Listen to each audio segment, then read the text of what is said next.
డిఎస్సిలో అక్రమాలు జరిగాయని బలంగా వాదిస్తూ వస్తున్న వైఎస్ఆర్ కాంగ్రెస్ పార్టీ దానికి సంబంధించిన ఆధారాలు అంటూ చాలా విషయాలను ప్రజల ముందు పెడుతూ ఉన్నటువంటి వైఎస్ఆర్ కాంగ్రెస్ పార్టీ మీడియా సమావేశాలకు లేకుంటే డిజిటల్ ప్లాట్ఫామ్ వరకు ఇది పరిమితం కాకుండా క్షేత్రస్థాయి ఆందోళనలు నిన్న యువజన విద్యార్థి విభాగంలో వాళ్ళ ఆధ్వర్యంలో రోడ్డెక్కిన వైసీపీ శ్రేణులు దాన్ని విజయవంతం చేసిన తర్వాత ఈ మొత్తం అంశం మీద సిబిఐ విచారణ కోరుతూ ఒకవైపు న్యాయ పోరాటం చేస్తూనే మరోవైపు క్షేత్రస్థాయిలో మరిన్ని పోరాటాలకు ఒక రూట్ మ్యాప్ సిద్ధం చేశారు. దీనికోసం ఒక షెడ్యూల్ను ప్రకటించింది వైసీపీ. 31/7 అంటే జూలై 31వ తేదీ జిల్లా పార్టీ అధ్యక్షుల నేతృత్వంలో నాయకులతో కలిసి జిల్లా కలెక్టర్లకు విజ్ఞాన పత్రం ఇస్తారు. ఆగస్టు 3 లేదా 4 ఆగస్టు నియోజకవర్గ స్థాయిలో టౌన్ హాల్ మీటింగ్, అంటే అక్కడ ఉన్న వాళ్ళు అందుబాటులో ఉండడం బట్టి నియోజకవర్గ స్థాయిలో ఎమ్మెల్యేను ఇన్ఛార్జ్ అందుబాటులో ఉండడం అండ్ వాళ్ళ కార్యక్రమాలను బట్టి 3 కానీ లేదా 4 కానీ నియోజకవర్గ స్థాయిలో టౌన్ హాల్ మీటింగులు. ఆగస్టు 6 నుండి 9వ తేదీ వరకు నియోజకవర్గ స్థాయిలో రిలే నిరాహార దీక్షలు అండ్ ఆగస్టు 10 నియోజకవర్గ స్థాయిలో ర్యాలీలు.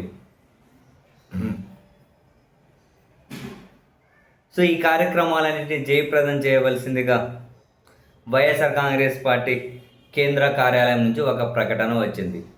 నిజంగా భలే ఇంట్రెస్టింగ్ అనిపిస్తుంది.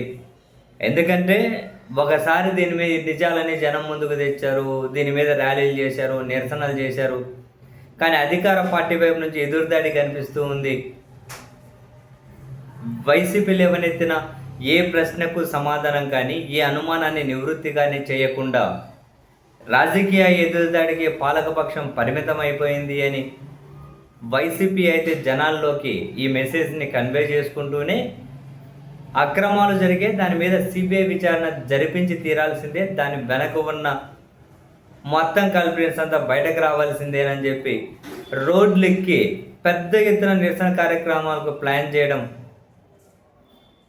వైసీపీ నిజంగానే సంథింగ్ బిగ్ ఆలోచిస్తూ ఉన్నట్టున్నారు. వాళ్ళ స్ట్రాటజీ ఏదో సంథింగ్ బిగ్గానే ఉంది. మరి ఇప్పుడు ఈ కార్యక్రమాలు అయిపోయినంత వరకు కూడా ప్రభుత్వంలో చలనం రాకపోతే ఏం చేస్తారో అన్నది ప్రశ్న. అంటే న్యాయస్థానంలో కూడా వరుస పెట్టి పిటిషన్లు దాఖలవుతూ ఉన్నాయి. కాబట్టి మరి న్యాయస్థానాలు ఎలాంటి నిర్ణయం తీసుకుంటాయి? అండ్ నెక్స్ట్ ఎన్నికలకు సమీపించే కొద్దీ నిజంగానే సిబిఐ విచారణ అనేది కనుక ఏదో ఒక అంశం మీద ఎంటర్ అయితే తర్వాత రాష్ట్ర రాజకీయాలు ఎలాంటి మలుపు తీసుకోబోతున్నాయి అన్నది కూడా బిగ్ ఇంట్రెస్టింగ్ సీరియస్లీ. బట్ ఒకటైతే అనిపిస్తుంది, సంథింగ్ ఫిషీ. రాష్ట్ర రాజకీయాలు, కేంద్ర రాజకీయాలు అన్నింటినీ లింక్ చేసి ఇంటర్నల్గా సంథింగ్ ఫిషీ అనిపిస్తుంది. సరే, ఆ సంథింగ్ ఫిషీ కథ కాసేపు పక్కన పెట్టిన వైఎస్ఆర్ కాంగ్రెస్ పార్టీ మాత్రం కొన్ని విషయాల మీద ఏ స్థాయి వరకైనా పోరాటానికి సిద్ధపడుతూ ఉండడం ఇంట్రెస్టింగ్ సీరియస్లీ.